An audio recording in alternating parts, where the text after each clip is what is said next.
You know the voice. You know the song. And you know once the clocks go back and Halloween ends, your chances at escaping this track are slim to none. Its joyous lyrical content are in direct opposition to what modern Christmas has widely become, a declaration about the pursuit of emotional connection instead of material gain.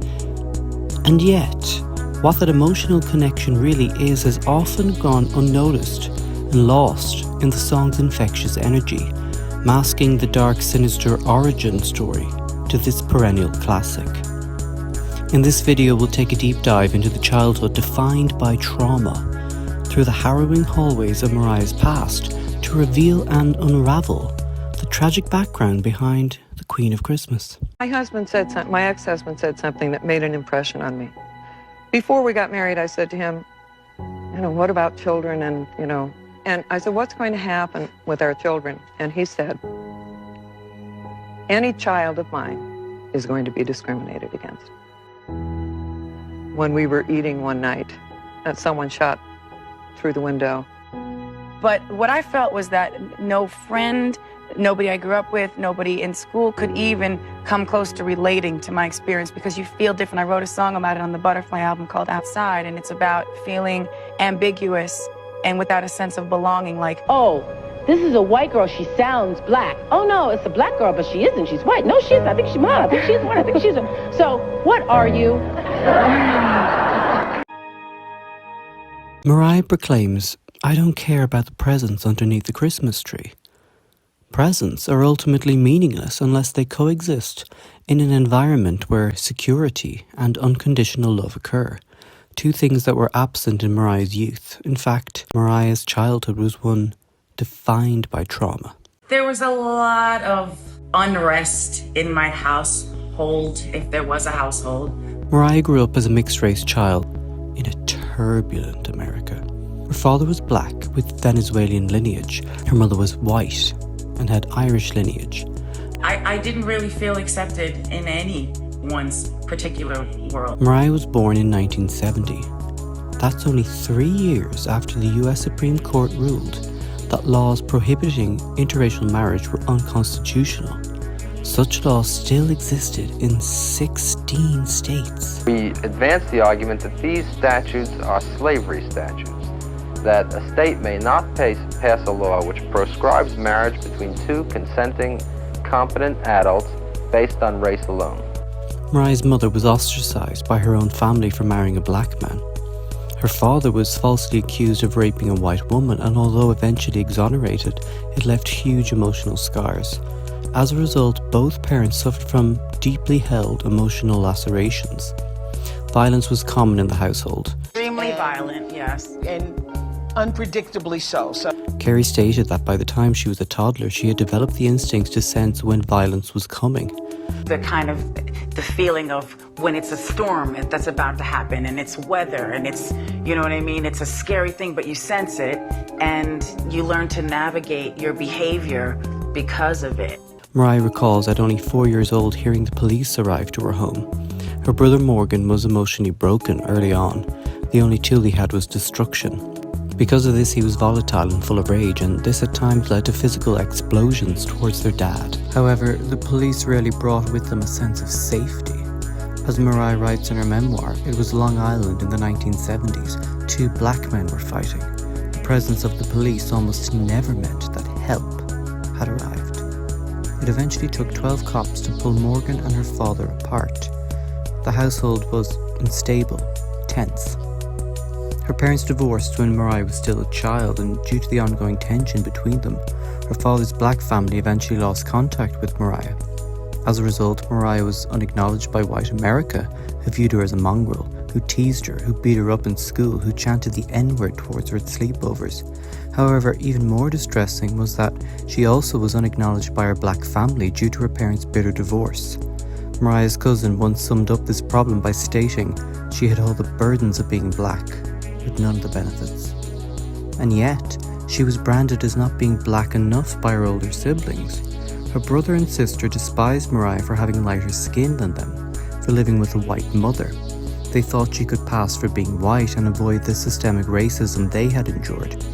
Mariah has stated that although she shared a common blood with her siblings, she felt like a stranger among them, an intruder in her own family. We don't even really know each other.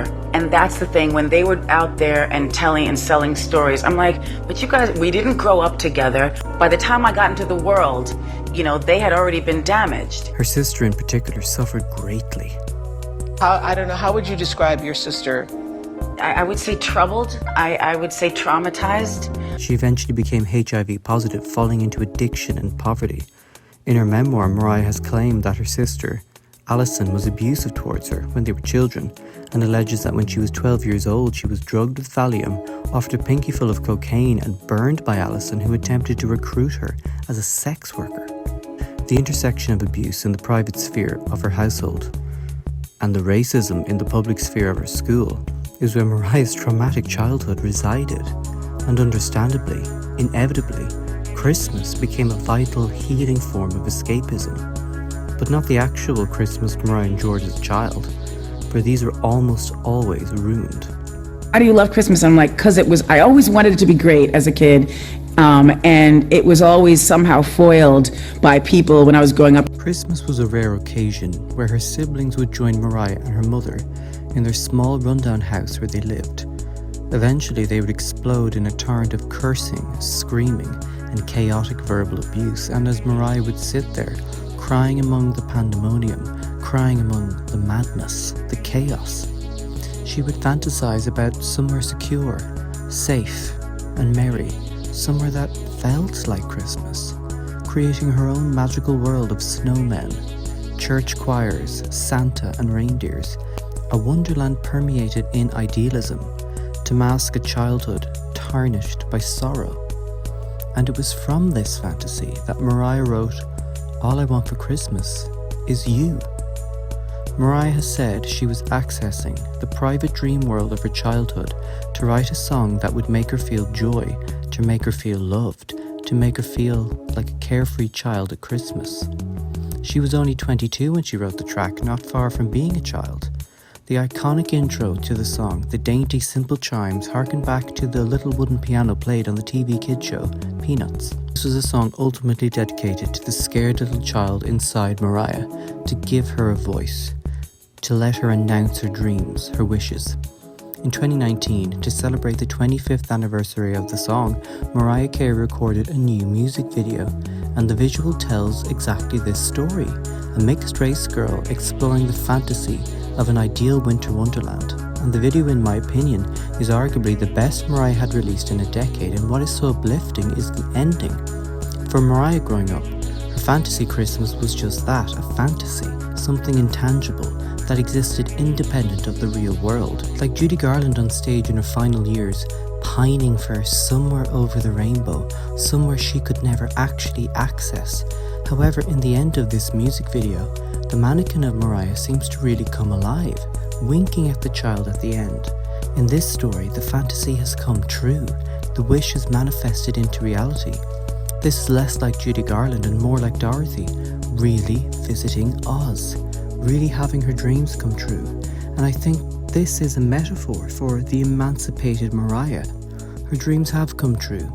Not only can she celebrate a stable, functional Christmas with her own children, she has become the modern-day queen of Christmas for so many. All I Want for Christmas Is You achieved a feat countless songwriters attempt, yet almost none attain, especially those from the modern era.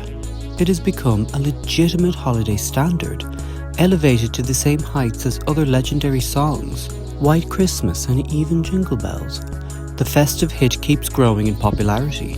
In 2019, it went #1 in the US, the first holiday song to do so in 60 years, and so far has logged 12 weeks at the peak position, more than any other holiday tune. In 2020, it finally peaked in the UK, 26 years after its original release, the longest wait for any song becoming the ultimate sleeper hit. And according to the Daily Beast, if the trend continues, the Christmas anthem could become the biggest song of all time in the US. How, you might ask? Well, given that the song averages 6 weeks on the Hot 100 annually, it may accrue 90 weeks on the chart, more than any other song in the history of US music. And the uplifting takeaway from this now classic song is that success is often the best revenge and the ultimate resistance to trauma. Hi, I'm Diva Talk, and thanks for watching. Don't worry about everything that's going to come your way, but brace yourself.